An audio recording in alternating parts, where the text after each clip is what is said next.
నమస్తే welcome to special chit chat. మరో చక్కటి తెలుగు మూవీ షూటింగ్ పార్ట్ ని కంప్లీట్ చేసుకుని ఈ శుక్రవారం థియేటర్లలో సందడి చేయడానికి రెడీగా ఉంది. ఆ సినిమానే వారధి. ఈ చక్కటి సినిమా గురించి బోల్డ్ అనే విషయాలు మనతో పంచుకోవడానికి వారధి సినిమా హీరో హీరోయిన్ మనతో ఉన్నారు. వారితో మాట్లాడి మరిన్ని విషయాలు తెలుసుకుందాం. హాయ్, ఎలా ఉన్నారు? ఒకటి బాగా గుర్తుంది ఏంటంటే మాకు ఆడియో రిలీజ్ చేశారు, అంటే ఒక్కొక్క దగ్గర ఒక్కొక్క సాంగ్ రిలీజ్ చేశారు, కొంచెం స్పెషల్గా ట్రై చేశారు. రెస్పాన్స్ ఎలా ఉంది? ఆడియోకి ఎలా వచ్చింది రెస్పాన్స్? చాలా బాగా వచ్చిందండి. ఎస్పెషల్లీ ఆ మెలడీ అప్పుడు కూడా నేను చెప్పాను, ఇందులో ఈ మూవీలో మెలడీ చాలా బాగుంటుందని. దానికైతే మీరు అనుకున్నట్టుగానే పాట ఏంటంటే ఇక్కడ రిలీజ్ చేసిన సాంగ్ సైకో. సైకో అదే మీ గురించి కాబట్టి నాకు ఇంకా బాగా గుర్తుంది ఆ పాట. ఆ పాటకి ఎలా అనిపించింది మీకు? అంటే కొత్తగా ఉందని చెప్పారండి. దాంట్లో అబౌట్ ఏంటంటే ఆడియోకి మాత్రం 2 సాంగ్స్ మంచి రెస్పాన్స్ వచ్చింది, మెలోడియస్ సాంగ్స్కి. అండ్ ఇంట్రో సాంగ్ కూడా సైకో సాంగ్, అది కొంచెం కొత్తగా ఉందని చెప్పారు. సైకో ఎందుకు అలా అంటే మ్యాక్సిమం ఏమన్నా మీకు ఏమైనా అనిపించాయా షూటింగ్ టైంలో? సైకో లాగా ఏమైనా చేశారా? విసిగించడం కానీ ఇబ్బంది పెట్టడం కానీ? అమ్మాయి చేసేదండి సైకో లాగా. అంటే పాట అటు వేసుకోవాల్సిన పాట ఇటు వేసారు అనవసరంగా అన్నట్టు, అంతేనా? ఎలా ఉంది వాళ్ళు షూటింగ్లో? తనతో వర్క్ ఎక్స్పీరియన్స్ ఎలా ఉంది ఫస్ట్ అది చెప్పండి మాకు. ఫస్ట్ ఆల్రెడీ మేము ఒక మూవీ చేసాం కదా, మల్లెల తీరంలో. కంఫర్టబుల్గా ఉండేది, అంటే ఒకసారి చేసేసాం కాబట్టి ఇంకా ఈజీగా ఉండేది ఇద్దరికి. అండ్ సైకోలో ఏం బిహేవ్ చేయలేదు, యాక్చువల్ క్యారెక్టర్లో ఉండేవారు అంతే, బయట ఏం సైకో కదా. అంటే క్రాంతితో పాటు ఇంకొక హీరో కూడా ఉన్నారు, తనతో ఎలా ఉంది? అంటే మేజర్ పార్ట్ ఎవరు ఉంటారు మూవీలో, వారధి సినిమాలో కంప్లీట్గా? అంటే మెయిన్ హీరోయిన్ ఉంటారని మాకు తెలుసు, వీళ్ళిద్దరిలో అలా బ్యాలెన్స్డ్గా ఉంటుందండి అంత. అంటే యాక్చువల్గా ముగ్గురిది క్యారెక్టర్స్ బ్యాలెన్స్డ్గా ఉంటుంది. యాక్చువల్లీ ఎక్కువ ఉంటానంటే మాత్రం నేనే ఉంటాను హీరోయిన్ కంటే ఎక్కువ. హీరోయిన్ కంటే ఆబ్వియస్గా హీరో ఎక్కువే ఉంటారు. ఈ మూవీలో మంచి రోల్, చాలా మంచి రోల్. ఓకే, నెక్స్ట్ మీ పాట గురించి మాట్లాడుకున్నాం, మీ క్యారెక్టర్ గురించి చెప్పండి. అంటే ఇది చిన్న ఫన్ ఎడ్జ్లో ఉండే క్యారెక్టర్ అండి. అంటే పక్కన వాళ్ళ దుఃఖంలో ఉంచి వీడు హ్యాపీనెస్ పొందుతూ ఉంటాడు అనమాట. అంటే మన దగ్గర చాలామంది బయట కూడా సొసైటీలో నిజంగా కొంతమంది ఉంటారు, అంటే పెద్ద దుఃఖం కాదు, చిన్న చిన్న ఏమన్నా గబుకుని కింద పడితే నవ్వు రావటం అలాంటివి ఉంటాయి కదా. సో వీడు ఇలాంటివి క్రియేట్ చేస్తూ ఉంటాడు అనమాట. అంటే సపోజ్ ఎవరైనా పడితే నవ్వుతారు, ఈయన పడేసే యాక్చువల్లీ ఎవరైనా పడినా కూడా నవ్వారు కదా జనరల్గా, అయ్యో అంటాం కదా. కానీ ప్రతి మనిషిలో చిన్న ఎడ్జ్ ఉంటుంది అన్నమాట, దాంతో ఈ క్యారెక్టరైజేషన్ ఉందన్నమాట. సో ఫన్ ఎడ్జ్ మీరు అన్నట్టు పడగానే నవ్వేస్తారు కానీ తర్వాత అయ్యో పాపం అని అనిపిస్తుంది. ముందైతే నవ్వుతారు ఎవరైనా ఆబ్వియస్ గా, కాకపోతే అదే ఎక్కువ పార్ట్ అది ఉంది మీలో ఈ క్యారెక్టర్ లో. అంటే వీడు పడేసి నవ్వుతాడు కావాలని. ఓకే, వినయ్ క్యారెక్టర్ పేరు. వినయ్ క్యారెక్టర్ ఓవరాల్ గా ఇంతేనా, ఇంకా డిఫరెంట్ షేడ్స్ ఏమైనా ఉంటాయి అందులో? ఆబ్వియస్ గా వాడు రియలైజ్ అవ్వాలి కదండి, అలా ఉంటే తప్ప. సో దానికి జస్టిఫికేషన్ ఉంటుంది, వాడు అంటే వాడు చూసిన యాంగిల్ తప్పని చెప్పి రియలైజ్ అవుతాడు, రియలైజ్ చేస్తాడు అన్నమాట. అంటే ముందు మీ ఇద్దరి కాంబినేషన్లో వచ్చిన సిరిమల్లి ఆ మూవీతో పోల్చుకుంటే దీనికి మీకు ఏంటి డిఫరెన్స్ కనిపించింది? అంటే అది బాగా సటిల్ క్యారెక్టర్ అండి, అంటే అంత పర్ఫామ్ చేయడానికి కానీ ఏమి ఉండదు. దాంట్లో లిమిట్స్ ఉంటాయి అనమాట, దానికి ఫుల్ బౌండరీస్ ఉంటాయి. దీనికి కూడా యాక్చువల్గా లిమిట్స్ ఉన్నాయి కానీ డిఫరెంట్ ఎడ్జ్లో ఉంటాయి, నెగిటివ్ ఎడ్జ్లో లిమిట్స్ ఉంటాయి అనమాట మొత్తం. అంటే అంతకుమించి ఎక్కువ చేస్తే ఇంక మళ్ళీ ఆడియన్స్ చిరాకు వచ్చేస్తుంది. ఆ క్యారెక్టర్ విలన్ లాగా అనిపిస్తాం. అంటే చిన్న అదే ఈడెవడో అలా చిన్న ఫన్ ఎడ్జ్లోనే ఉండాలన్నమాట. సో దీనికి కూడా లిమిట్స్ ఉన్నాయి కానీ కొంచెం బ్రాడ్గా ఉంటుంది అనమాట. అంటే మీ క్యారెక్టర్కి అంటే మీకు లిమిట్స్ ఉన్నా కానీ మమ్మల్ని అయితే బాగానే నవ్వించారు ట్రైలర్తో. ఇప్పటివరకు ట్రైలర్ చూసాం కాబట్టి హైదరాబాద్లో అన్ని ఆత్మలే ఉన్నాయి, ఇలాంటి చిన్న వాటితోనే బాగా నవ్విస్తున్నారు. అండ్ మిగతా క్యారెక్టర్స్ కూడా చాలా ఉన్నాయి. మీతో పాటు శ్రీనివాస్ రెడ్డి గారి క్యారెక్టర్ మొత్తం కంప్లీట్ గా ఉంటుందా సినిమా అంతా? ఉంటుంది. శ్రీనివాస్ రెడ్డి గారిది అంటే యాక్చువల్గా బాగా బ్యాలెన్స్ అవుతుందండి ఆ క్యారెక్టర్. అంటే బాగా సపోర్ట్ ఇచ్చి చేశారు, అంటే కొత్త వాళ్ళమైనా కూడా హీ సపోర్టెడ్ అసలు అన్నమాట. అంటే టూ మచ్ ఆఫ్ ఇంప్రూవైజేషన్ చేస్తారు, అంటే ఫన్ అది సెట్లోనే వచ్చేస్తుంటుంది అనమాట.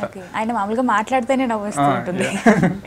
అంటే బాగా సపోర్ట్ చేశారు, అంటే నాకు కానీ నాకు యాక్టింగ్ అంత రాకపోయినా కూడా నాతో పాటు తన ప్యారలల్ సీన్స్ ఉన్నప్పుడు సపోర్ట్ చేసి ఒక టేక్స్ ఎక్కువైనా కూడా అలా కూడా బాగా సపోర్ట్ చేశారు, ఎంకరేజ్ చేశారు. అలాగే కృష్ణ భగవాన్ గారిని కూడా మేము ట్రైలర్లో చూస్తున్నాం, ఆయన రోల్ ఎటువంటిది? అంటే కృష్ణ భగవాన్ వచ్చేసి తన మేనేజర్, అంటే తను పనిచేసే ఆఫీస్ మేనేజర్ అన్నమాట. ఎక్కువ సీన్స్ అంటే 4-5 సీన్స్. ఓకే, మీకు ఎలా అనిపించింది? అంటే వాళ్ళందరూ ఏమంటారు ప్రూవ్డ్ ఆర్టిస్టులు, సీనియర్ మోస్ట్, అంటే అలాంటి వాళ్ళతో నటించడం ఎలా అనిపించింది? ఆబ్వియస్గా నేర్చుకుంటాం చాలా వాళ్ళని చూసి. ఇందులో కృష్ణ భగవాన్ సార్తో ఒకటే ఉండింది, ఒకటి సీన్ కదా, ఒకటే సీన్ ఉంటుంది కానీ చాలా బాగుంటుంది ఆ సీన్. ఆ పర్టికులర్ డైలాగ్స్ చాలా బాగుంటాయి.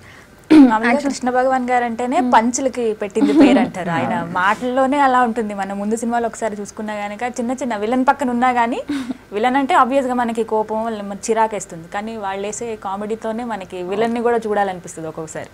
అంటే అలాంటి క్యారెక్టర్ ఇందులో ఎలా ఉంటుంది ఆయన క్యారెక్టర్? ఎలా ఉంటుందంటే క్రాంతిగా చెప్తాను నేను. ఆయన గురించి మా ఇద్దరు సీన్లో ఒక డైలాగ్ చాలా బాగుంటుంది. నన్ను జాబ్లోంచి తీసేస్తారనమాట. అయితే నేను వెళ్ళి రీజన్ అడుగుతాను, నన్ను ఎందుకు జాబ్లో తీస్తున్నారు అని అంటే ఆయన అంటారు, నువ్వు 6 నెలల్లో చేయాల్సిన పని 3 నెలల్లో చేసేస్తున్నావు, ఇంత సిన్సియర్గా వర్క్ చేసే వాళ్ళు మాకు వద్దు అని అంటారు. యాక్చువల్గా తీయడానికి రీజన్ వేరే ఉంటుంది, కానీ ఈ రీజన్ చెప్తాను అనమాట. నాకు చాలా ఇష్టం, అది బాగుంటుంది. 10 years లో చేయాల్సిన పని 5 years లో చేస్తే మిగతా 5 years మేము ఏం చేయాలమ్మా, సో నువ్వు ఇంటికి వెళ్ళు, మళ్ళీ 5 years తర్వాత ఉద్యోగం ఖాళీ ఉంటే పిలుస్తానని చెప్తారు. Very funny. అంటే చిన్న చిన్న ఇలాంటి కామెడీసే మూవీని ఒక ట్రాక్ లో తీసుకెళ్తాయి. అవును, అంటే ఇదన్నీ డైలాగ్ కామెడీ ఎక్కువ ఉంటుంది, అంటే సిచ్యువేషన్ డైలాగ్ కామెడీ ఉంటుంది, అంటే ఫన్ చేయాలని అలా ఏం ఉంటుంది అనమాట. వీళ్ళ డైలాగ్ డెలివరీస్ వాటిల్లో ఉంటుంది, అంటే ట్రాక్ తో పాటు వెళ్ళిపోతూ ఉంటాయి, సపరేట్ ఉండదు అనమాట. నేను కూడా నా దాంట్లో కూడా ఒకటి ఉంటుంది, అంటే ఇంప్రూవైజ్ చేసినాయి అనమాట. ఇది యాక్చువల్గా తను అన్న నీకు సైకాలజీ తెలుసు అన్న అంటే, నేను కాలేజ్కి వెళ్ళేటప్పుడు సైకిల్ మీద వెళ్ళేవాడిని అందుకని అట్లా. నైస్. నాకైతే ఒక nice song, Vijay Gorti music director, చాలా మంచి సాంగ్. ఎన్ని ఉన్నాయి మొత్తంగా పాటలు? Total 4 songs. ఓకే, అంటే ఒకటి మెలడీ, ఒకటి కొంచెం బీట్. బాగా నచ్చిన సాంగ్ ఏది దివ్య?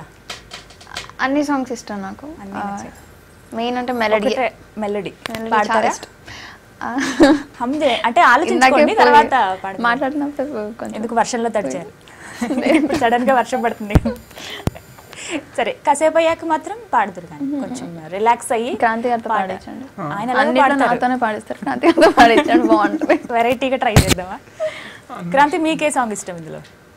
నాకు ప్రేమ అనేదని ఒక ఆఫ్టర్ అంటే తాగేసిన తర్వాత ఫ్రస్ట్రేషన్ లో పాడతాను అనమాట. యాక్చువల్గా ఆ సాంగ్ బాగుంటుంది నాకు. బాధలో ఉండే పాటలు, బాధలో కదా, ఫ్రస్ట్రేషన్ చిరాకేసి. ఓ, మీ క్యారెక్టర్ మర్చిపోయి, నేను ఉండేదే సైకో క్యారెక్టర్ కాబట్టి అలాంటి పాట, క్యారెక్టర్ కి తగ్గట్టుగా ఆ పాట. మీ మీద పిక్చరైజ్ చేశారా?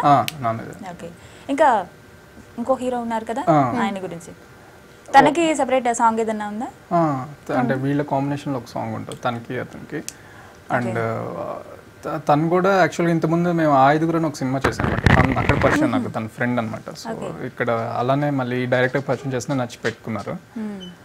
తన క్యారెక్టర్ కూడా చాలా బాగుంటుంది అనమాట. ఒకడు సిన్సియర్గా లవ్ చేస్తే, అసలు అంటే నిజంగా లవ్ చేస్తే ఎలా లవ్ చేస్తారు అనే దాని మీద ఆ క్యారెక్టరైజేషన్ ఉంటుంది అనమాట. ఓకే, అంటే ఒక్కొక్క యాంగిల్ ని చూపించారు డైరెక్టర్ గారు. సతీష్ కార్తికేయ డైలాగ్స్ ఆయనే, స్టోరీ, స్క్రీన్ ప్లే, డైరెక్షన్. అసలు రావటం ఎలా జరిగింది, మీ దగ్గరికి ఎలా వచ్చారు, ఛాన్స్ ఎలా వచ్చింది? అంటే వేరే, అంటే ఇదంతా యాక్చువల్గా గ్రౌండ్లో, అంటే అందరూ వెతుక్కుంటా అలా పరిచయం, అనుకోకుండా వచ్చి కలిసాం అనమాట అందరం. అండ్ సతీష్ గారు కూడా తన డైలాగ్స్ చాలా బాగుంటాయండి, అంటే చాలా ఫన్నీ ఎడ్జ్ చేస్తూ ఉంటాయి అనమాట. అంటే మళ్ళీ ఈ డైలాగ్స్ అన్ని మళ్ళీ రిపీట్ చేసుకుంటూ ఉంటాం, ఈజీగా క్యాచీగా ఉంటాయి అనమాట. బాగా సరే డైలాగ్స్ అనిపిస్తాయి అనమాట. అండ్ స్క్రిప్ట్ కూడా ఫ్రెష్ ఫ్లేవర్లో ఉంటుంది అనమాట. ఇప్పుడు అంటే ఈ యాంగ్లింగ్ అనేది మనకి నిజంగా చూస్తే కొంచెం కొత్తగా అనిపిస్తుంది తెలుగు మూవీస్కి. అంటే కమర్షియల్ మూవీ కానీ యాంగ్లింగ్ చాలా డిఫరెంట్గా ఉంటుంది. క్యారెక్టరైజేషన్స్ కానీ, అవి కానీ, లవ్ చేసే విధానం కానీ, వీడు యాంగిల్లో సొసైటీ ఉండే అందరినీ ఒకే కాటికి కట్టేసే ఒక క్యారెక్టర్ కానీ, వేరే వాళ్ళ హ్యాపీనెస్ కోసం దుఃఖంగా ఉండే ఒక అమ్మాయి కానీ, అట్లా డిఫరెంట్ యాంగిల్స్ అనమాట. చాలా బాగుంటుంది అన్నమాట స్క్రిప్ట్. ఓకే, సతీష్ మిమ్మల్ని ఎలా అప్రోచ్ అయ్యారు, లేకపోతే మీరే అప్రోచ్ అయ్యారా? ఎలా జరిగింది ఇదంతా స్టోరీ? అదే చెప్పినట్టు, అది హ్యాపెండ్ అండి, అనుకోకుండా.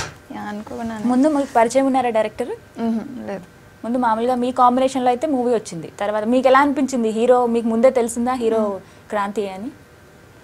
తర్వాత సెలెక్ట్ చేశారు. ఫస్ట్ నా దగ్గరకు వచ్చారు, నాకు స్టోరీ చెప్పారు, తర్వాత క్రాంతి అని సెలెక్ట్ చేశారు. అప్పుడు మీకు ఏమనిపించింది? ఓహో, ఆల్రెడీ నేను వర్క్ చేశాను కాబట్టి ఎలా ఉంటుందో అని అనిపించిందా?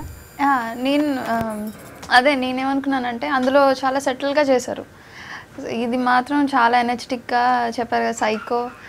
ఇంకా స్టోరీ మొత్తం ఆల్మోస్ట్ దీని మీద ఉంటుంది. సో ఎలా చేస్తారు అన్నది ఒక్కటే ఉండింది నాకు, కానీ జస్ట్ ఎక్కువ స్కోప్ ఉన్న క్యారెక్టర్ ఈ మూవీలో. ఆ మూవీతో పోల్చుకుంటే స్కోప్ అంటే ఎలాంటి క్యారెక్టర్స్ ఎక్కువగా ఇష్టపడతారు? నేనంటే యాక్చువల్గా అండి క్యారెక్టరైజేషన్ ఉంటే ఈజీగా చేయొచ్చు. అంటే ఇప్పుడు దీన్ని మనం డిఫైన్ చేస్తున్నాం కదా, సైకో లేకపోతే వీడు పిసినోరోడు లేకపోతే ఇట్లా క్యారెక్టరైజేషన్ ఉందనుకోండి, అది పర్ఫామ్ చేయడానికి చాలా కొంచెం అంటే బాగుంటుంది, కొంచెం ఆర్టిస్ట్కి కంఫర్టబుల్గా ఉంటుంది అన్నమాట.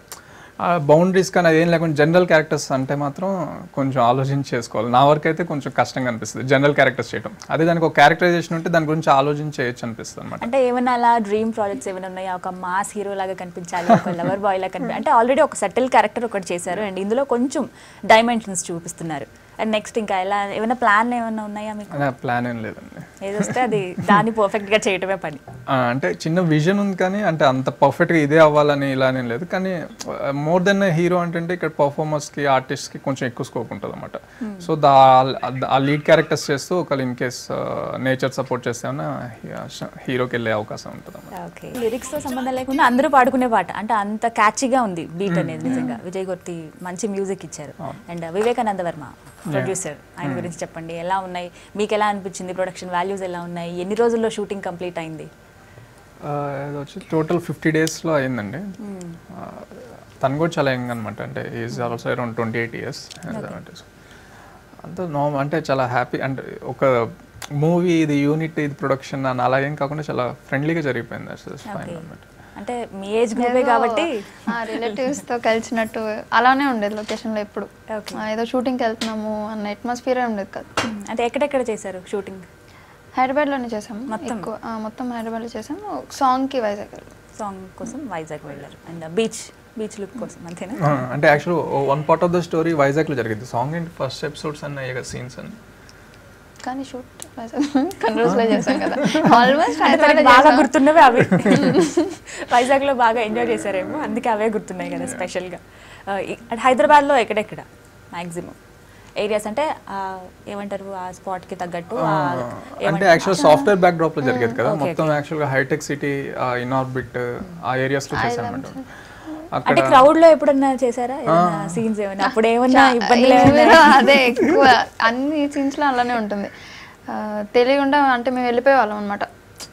అక్కడ బ్లాక్ పెట్టేసేవారు, మేము ట్రాఫిక్ నుంచి నడుచుకుంటూ వచ్చామా అని చెప్పేవారు. నడుచుకుంటూ వచ్చేసానే ఎవరికి తెలిసేది కాదు. ఒకవేళ కెమెరా కానీ ఏమైనా కనిపిస్తే అందరూ కొంచెం అటెన్షన్ అయ్యి చూస్తారు కదా, అలా ఏం జరగలేదు. న్యాచురల్గా ఉండేది. చాలా చోట్ల అలా చేసాం, క్రౌడ్లో చేసేసాం షూట్. ఒకవేళ తెలిస్తే కనుక చాలా క్రౌడ్ వస్తుంది, ఇబ్బంది అవుతుంది కదా నార్మల్ గా. పర్మిషన్స్ చాలా తక్కువ బయట రోడ్స్ మీద ఇవ్వటం. కానీ డైరెక్టర్ గారికి ఏంటంటే ఒక ఇంటర్వల్ బ్లాక్ అన్నదంతా ఆ బిల్డింగ్స్ అన్ని మనకి అక్కడ హైటెక్ సిటీ దగ్గర అన్ని చాలా ఆ సాఫ్ట్వేర్ అట్మాస్ఫియర్ వస్తాయి కదా, అవి కావాలన్నమాట. ప్లెయిన్ రోడ్స్ కానీ కొంచెం పాష్ బిల్డింగ్స్ కానీ. సో ఏంటంటే కొంచెం రిస్క్ తీసుకొని చేసేసాం అనమాట. మొత్తానికి అక్కడైతే కంప్లీట్ చేశాక అమ్మయ్య అనుకున్నారా? రిలాక్స్ అయ్యి ఉంటారు నాకు తెలిసి మ్యాక్సిమం. అవును, లేకపోతే పోలీసులు వచ్చి కెమెరా తీసుకెళ్ళిపోవడం ఇవన్నీ జరిగాయి. పెద్ద తతంగం అంతా జరిగింది. ఇప్పుడు ఒక పాట కానీ ఒక డైలాగ్ కానీ చెప్పించాలనిపిస్తుంది, నాతో పాట అయినా పాడించాలనిపిస్తుంది దివ్యతో. మరి ఒకసారి ట్రై చేద్దాం. దివ్య అయితే ఆ ప్రయత్నాల్లో ఉన్నారు, ఒకసారి అడుగుదాం. మీరు పాట పాడతారా, డైలాగ్ చెప్తారా? రెండు ఏదో ఒకటి చెయ్యాల్సిన సిచ్యువేషన్ ఇప్పుడు. ఆ రెండిట్లో ఏదో ఒకటి తప్పదు. అట్లీస్ట్ డైలాగ్ డైలాగ్ అయితే వీఆర్ రెడీ. హీరోకి చెప్పే డైలాగ్ ఒకటి ఉంటుంది. సరే అయితే కాంబినేషన్ కావాలి అంతే కదా మీకు? మేము హీరో ఇస్తాం కదా మీకు, నేను చెప్తాను, ఆయన కూడా చెప్పాలి మరి కౌంటర్. సరే మీరిద్దరు ప్రస్తుతానికి ఇప్పుడు నేను సతీష్ కార్తికేయన్, టేక్ యాక్షన్. ప్రేమించాలంటే మనసు ఉండాలి, ప్రేమించబడాలంటే మనిషే ఉండాలి. అలా నవ్వుతారా? అంతేనా? Reverse dialogue. అవును, తిడితే నవ్వుతారు. తిడితే అంటే దానికి యాక్చువల్ కౌంటర్ తర్వాత చెప్తాను, శ్రీనివాస్ రెడ్డి చెప్తాను. ఇప్పుడు చెప్పండి, పర్వాలేదు. అంటే ట్రైలర్లో ఉంటుంది ఆ డైలాగ్. అంటే అదేంటే ప్రేమించాలంటే మనసు ఉండాలి, ప్యాంట్ డైలాగ్ దానికి. అంటే అమ్మాయి ఏం తిట్టింది కూడా వీడికి అర్థం కదా, అదేంటి అయినా కూడా ప్రేమించాలంటే మనసు ఉండాలి, అదే అండ్ దానికి దీనికి లాజిక్ ఏంటన్నట్లు ఉంటుంది అన్నమాట వీడికి. అంటే అన్ని పాజిటివ్గా తీసుకుంటారా? పాజిటివ్ కదా, బేసిక్గా పెరిగిన విధానానికి వాడికి అర్థం కాదనమాట. ఇటు చాలా సిన్సియర్గా లవ్ చేశాను అనుకుంటాడు, బేసిక్గా లవ్ చేసాడు అనుకుంటాను, కానీ అక్కడ రియాక్షన్ ఉండదు, ఫీల్ అవుతారు.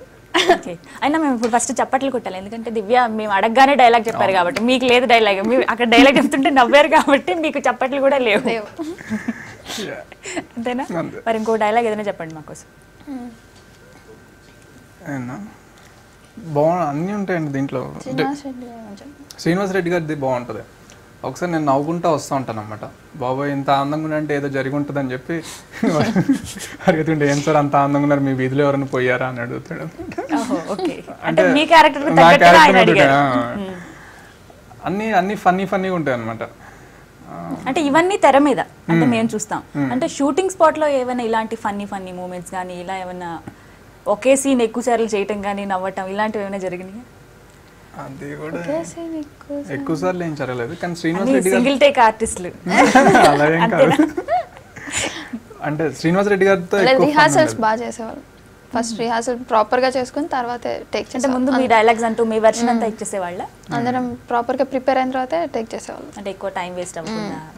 అంటే అందరూ మీరు యంగ్ పీపులే కాబట్టి, ప్రొడ్యూసర్ కూడా యంగ్ కాబట్టి అర్థం చేసుకుంటారు కాబట్టి మీరు తీసుకోండి అమ్మా ప్రిపేర్ అయ్యి రండి అని చెప్పేవాళ్ళు అన్నమాట. అంటే ఫన్నీగానే ఉండేదండి.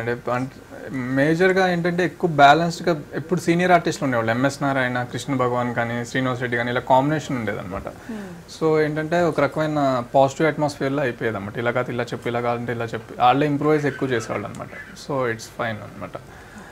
అండ్ శ్రీనివాస్ రెడ్డి గారితో బాగా ఫన్నీగా ఉండేది. అంటే ఎక్కువ 8 days 10 days అలా ట్రావెల్ చేసేసరికి చేసేవాళ్ళు అనమాట. ఇందాక మీరు చెప్పిన డైలాగ్ అదే కదా. ఓకే, ఇంకా అంటే క్రాంతికి ఇందాక చెప్పారు సటిల్ క్యారెక్టర్స్ చేశాను, ఇలాంటివి చేశాను, లిమిట్స్ అంటూ. అంటే నేను పర్ఫెక్ట్గా ఒకటి చేయాలని ఏం అనుకోవట్లేదు, ఉంది కానీ ఐడియా, బట్ ఇప్పుడు చెప్పట్లేదు మీరు. మాక్సిమం తెర మీద చూడాలంటున్నారు. అంటే ఇంకా ఎటువంటి క్యారెక్టర్స్ ఏమన్నా ఇన్స్పైర్ అయిన క్యారెక్టర్స్ ఏమన్నా ఉన్నాయా? అసలు మీ ఫేవరెట్ హీరో ఎవరు? నాకు మహేష్ బాబు, కమల్ హాసన్ అంటే చాలా ఇష్టం అండి. రీసెంట్ టైమ్స్లో మాత్రం అంటే మహేష్ బాబు గారు అడాప్ట్ చేసుకుంటా, మళ్ళీ అంటే స్టైల్ని చేంజ్ చేసుకుంటా, ఎక్కువగా పర్ఫార్మెన్స్ అంటే స్టార్ అయిపోయామని కాకుండా ఇంకా ఇంప్రూవైజ్ చేసుకుంటూ వెళ్తూ ఉంటారు కదా, అది నచ్చింది బాగా అనమాట. సో అంటే ఇదే ఒకటే మోడ్యులేషన్ ఒకటే పట్టుకోకుండా దాన్ని మార్చుకుంటూ వెళ్తూ ఉంటారు అనమాట. ఈవెన్ అంటే వాళ్ళు అచీవ్ చేసిన తర్వాత కూడా ఇంకా they will try to do something else అని కదా. కమల్ హాసన్ గారు కూడా అంతే. సో కదా ఇంకా వెళ్తానే ఉంటుంది అన్నమాట ఆ జర్నీ. సో హీరోయిన్ ఎవరు ఇష్టం బాగా? హీరోయిన్ వచ్చి అంత అలా ఏం లేదండి. మీరేం చూసారు? ఆబ్వియస్గా దివ్య ఫేవరెట్ హీరోయిన్ అంతేనా? దివ్య ఫేవరెట్ హీరోయిన్. ఏదో ఇబ్బందిగా దివ్యనే ఉన్నాను కదా చెప్పాలన్నట్టు చెప్తున్నారు మీరు. పర్లేదు, ఇప్పుడు మేము దివ్యని అడుగుతాం. దివ్య మీ ఫేవరెట్ హీరో ఎవరు? నాకు మహేష్ బాబు గారు ఇష్టం. అదేంటిది ఇక్కడ పక్క క్రాంతి ఉంటే? యాక్చువల్ నేను చెప్తాను అదే, ఇప్పుడు కమల్ హాసన్ గారు నాకు కూడా ఇష్టం. అవునా? ఓకే. ఏం నచ్చింది బాగా మహేష్ బాబు అంటే? అమ్మాయిలు అంటే మాక్సిమం మహేష్ బాబు అంటే ఇష్టం అంటారు. ఆ పేరులో వైబ్రేషన్స్ మీకు కూడా అనిపించాయా? వైబ్రేషన్స్ గురించి కాదు, మెయిన్ ఆయన పర్ఫార్మెన్స్ గురించి. ఓకే. ఫేవరెట్ హీరోయిన్ ఎవరు? హీరోయిన్ నాకు పాత హీరోయిన్స్ చాలా ఇష్టం. జయసుధ గారు, రేవతి గారు చాలా ఇష్టం. ఇప్పుడు జనరేషన్లో ఇప్పుడు అంటే అంజలి బాగా చేస్తారు. నిత్యమైన కూడా బాగుంటుంది. తెలుగు అమ్మాయి బాగా నచ్చింది అనమాట. అంటే ఇంకొకటి ఏంటంటే చాలా మంది హీరోయిన్స్కి అఫ్ కోర్స్ వాళ్ళు ఇప్పుడు రన్లో ఉన్న హీరోయిన్స్ అయినా వాళ్ళు చేసిన క్యారెక్టర్స్ కొన్ని చెయ్యాలనే ఒక కోరిక ఉంటుంది. అఫ్ కోర్స్ వాళ్ళు చేసిందే కాకపోయినా అలాంటి క్యారెక్టర్స్ కావాలని. అలా ఏదైనా ఇన్స్పైరింగ్ క్యారెక్టర్ ఏదైనా ఉందా దివ్యకి? ఇన్స్పైరింగ్ అంటే అలా లేదు, ఒక క్యారెక్టర్ అని అనుకోలేదు, కానీ ఈ టైప్ క్యారెక్టర్ చేద్దామని అనుకున్నాను. విశ్వనాథ్ గారి మూవీస్, బాపు గారి మూవీస్ నాకు చాలా ఇష్టం. వాళ్ళు చీరలు కట్టుకుని, కాటన్ శారీస్, మల్లెపూలు పెట్టుకుని అలా ఉండేవారు. అలా ఈ జనరేషన్లో ఖచ్చితంగా చేయలేనని అనుకున్నాను నేను, కానీ మల్లెల తీరం లక్కీగా నాకు ఛాన్స్ దొరికింది. సో చేస్తాను, హ్యాపీ నాకు. అంటే మేము చిన్నప్పటి నుంచి దివ్యాన్ని చూస్తున్నాం, శాంతి నివాసం సీరియల్ దగ్గర నుంచి కావచ్చు, తర్వాత సీరియల్స్తో స్టార్ట్ చేశారు, అలాగా నెక్స్ట్ ఇప్పుడు కూడా అంతే ముద్దుగా ఎలా మెయింటైన్ చేస్తున్నారు గ్లామర్ అసలు? అయ్యో క్వశ్చన్ నేను అప్పుడు అడిగాను, మళ్ళీ అడుగుతాను. మెయింటైన్ అంటే ఈ మధ్య మెయింటైన్ చేస్తున్నాను అండి, కొంచెం డైట్ చేసుకుంటూ. సేమ్ ఆన్సర్ నాకు గుర్తొచ్చింది, సేమ్ ఆన్సర్. అవునా? మరి సేమ్ క్వశ్చన్ అయినప్పుడు సేమ్ ఆన్సర్ కదా వచ్చేది. కొంచెం డిఫరెంట్గా వస్తుందేమోనని ట్రై చేసాం. అడుగుతూ ఉంటారు ఫ్యాన్స్ మళ్ళీ ఎలా చెప్తారా అని. హ్యాపీగా ఉంటాను, ఎక్కువ పాజిటివ్గా అనుకుంటాను, ఎక్కువ పాజిటివ్గా. ఫుడ్ హ్యాబిట్స్ ఏంటి? ఏవి బాగా ఇష్టం? ఫుడ్ హ్యాబిట్సా? బాగా ఇష్టంగా తినేది ఏంటి? పప్పు చాలా ఇష్టం. ముద్దపప్పు మామూలు పప్పు. మామూలు పప్పు, టమాటా పప్పు. వీళ్ళిద్దరేంటి తిండి గురించి మాట్లాడుకుంటారని క్రాంతి అదొక రకంగా మూవీ గురించి కదా మాట్లాడాలి. అలా కాదు, తిండి అలాగే లేదు, మనం ఇప్పుడు చిట్ చాట్ లో ఉన్నాం కాబట్టి మన ఇష్టం. అసలు మీ ఇష్టాలు ఏంటి? ఇప్పుడు ఆల్రెడీ ఒక సినిమాతో అందరినీ బాగా ఆకట్టుకున్నప్పుడు మీ ఇష్టాలు ఏంటో మీ ఫ్యాన్స్ కి తెలుసుకోవాలని ఒక కోరిక ఉంటుంది కాబట్టి ఆబ్వియస్ గా ఇవన్నీ అడగాల్సి వస్తుంది. నాకు ఫుడ్ గురించి అడిగితే ఓహో, మీరు ఆలోచించుకుంటారా ఏం చెప్పాలి? ఏం కాదు, తనకి చాలా పెద్ద లిస్ట్ ఉందన్నమాట. అంటే అవును, జంక్ ఫుడ్ చాలా ఇష్టం నాకు. ఆ డే జంక్ ఫుడ్ తిన్నా కూడా దివ్య ఇలా ఉన్నారంటే మేము మీరు అసలు బిలీవ్ చేయలేరు అసలు. బాబాయ్ ఎలా చెప్తున్నారు, ఏదో క్యారేజ్ తినేసినట్టు. లేదండి, స్వీట్స్ ఎక్కువ ఇష్టం, స్వీట్స్ తింటా బాగా. స్వీట్స్ ఫస్ట్ ఎక్కడి నుంచి ముద్దపప్పు నుంచి జంక్ ఫుడ్ కి వెళ్ళింది, ఆ తర్వాత స్వీట్స్. మీకు ఇష్టమైన ఫుడ్ ఏది బాగా? ఏంటంటో అసలు జిలేబీ ఒక్కొక్క టైం పీరియడ్ ఉంటుందండి. ఒక పీరియడ్ లో ఒకటి నచ్చుతుంది, ఒక సీజన్ కి ఒకటి నచ్చింది అనమాట. ఈ ఫేవరెట్ మారిపోతూ ఉంటది అనమాట. ఇంకోటి కలాకండ్ స్వీట్స్ అంటే మేము ఆ కేటగిరీలో అన్ని వేసుకున్నాంలేండి. స్వీట్స్ అన్ని కాదు, అన్ని తినాను. అందులో కూడా మళ్ళీ సెలెక్టివ్ ఒకటే తింటాను. ఓకే, క్రాంతికి ఏమి ఇష్టం బాగా? అంత సెలెక్టివ్ ఉండదండి, ఏదైనా కూడా అన్ని అందుకే అలా ఉన్నారు, అంటే అందుకే అలా మెయింటైన్ చేస్తున్నారు కదండి. మెయింటైన్ చేసేది ఏముంది, జనరల్ గా అంత స్పెసిఫిక్ గా ఇదంటే ఇష్టం అని అలా ఏం లేదండి, తినేస్తాను. వెరీ బ్యూటిఫుల్ సాంగ్, అలా ఎక్కడెక్కడికో తీసుకెళ్ళిపోతుంది కదా. ఫేవరెట్ సాంగ్ ఇదే కదా, సూపర్, నిజంగా చాలా బాగుంది. మరి దివ్య నెక్స్ట్ ఎటువంటి ప్రాజెక్ట్స్ తో మా ముందుకు రాబోతున్నారు? నెక్స్ట్ 17th శుక్రవారం అయితే రిలీజ్. తర్వాత కేరింత కూడా రిలీజ్కి రెడీగా ఉంది. Kerintha, okay. Almost shooting complete అయిపోయింది, ఒక సాంగ్ బ్యాలెన్స్. ఒక సాంగ్ ఉంది. ఆ షూటింగ్ ఎలా ఉంది? ఆ షూటింగ్ ఎక్స్పీరియన్స్ అంతా బాగుంది, జాలీగా ఉంటుంది. దిల్ రాజు గారు పెద్ద కంపెనీ, మంచి ఎక్స్పీరియన్స్ నాకు. ఓకే.